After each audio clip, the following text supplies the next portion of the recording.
So there you are, folks. You heard that here first. So Fairfax is not a takeover story, but there is one company that is, Whitehaven Coal, and two that might be, Qantas and Perpetual. So we'll get to those in a moment. Look at Whitehaven first. It is a bit hard to keep up with what's going on there. It looks the closest to a real deal, with Nathan Tinkler and friends having a $4 billion crack at it, according to the Financial Review there. And it's only about 6 weeks since Whitehaven shareholders voted to accept a $5 billion merger with Mr Tinkler's interests in two mining companies, Aston and Boardwalk Resources. And of course the Whitehaven board put out the standard highly conditional and incomplete proposal statement. So is it game on at Whitehaven, do you think? Well, I don't know about that, Alan. I think he's a more natural seller than he is a buyer. So do you think he's trying to get the price up so he can sell? Well, I think that's probably the most likely conclusion that I would draw from the behaviour of Nathan Tinkler. If he was seriously going to bid, he's got to borrow a lot of money, hasn't he? Absolutely, yeah. But if he wanted to bid for the company, he can put a takeover bid on the table. But he hasn't put a takeover bid on the table.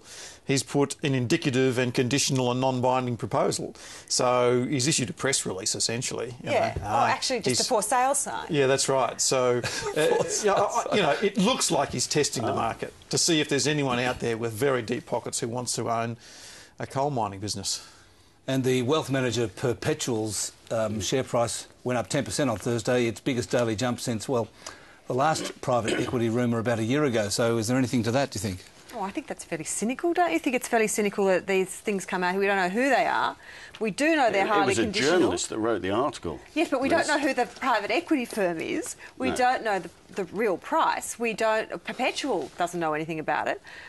So what is the point of putting it out there? Well, I would have thought to get a few people and a few hedge funds in the on the register, which will be ultimately willing sellers, if that's not being too cynical. It's all a matter of share prices. I mean, the share price has been destroyed. You know, it was bid for at $38, $40 in 2010, whatever it is, and now we're at the bottom of the cycle in financials, and obviously things are going to be re-mentioned from before. And bids, there are so many blinking bid stories coming out at the moment and so few bids. And the other thing I'd say is the lovely little statistic that 3 brokers and 1 fund manager listed in 2007, Ozstock, Bell Financial, Wilson HTM either, and they all listed at $2 in 2007. A year later they were 37 cents, 15 cents and 18 cents. You know, who says brokers can't time the market? And Perpetual and got to watch for them to buy now. Platinum Asset Management also listed at $8 or $9 it got to, and was $2.50 a year later. Here we are at with Wilson HTM thinking of delisting, you know, and people thinking that Perpetual's going to be bid for. We're clearly at a bottomish end of the cycle. With all this stuff going on, journalists have to be careful of being used by those who are pushing these rumours to get share prices up so they can get out.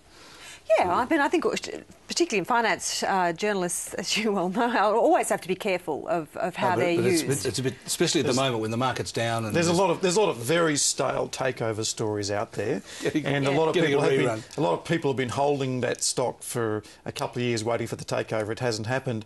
Well, you might as well start the takeover rumour yourself and kick it along. And I don't think the Financial Review's made it up. I mean, somebody started it. I wasn't suggesting that they're making it up, but you know, I suppose you've got to check out who your sources are. At least think about that. Yeah, I do think there's probably somebody out there with a bit of an interest, but I also think that leaking of it has something to do with their agenda. Has private equity got 1, the money, and 2, the appetite? Well, money, certainly. I think, you know, we sort of found when the sale of Recall that didn't ultimately go through was for a good company, solid company.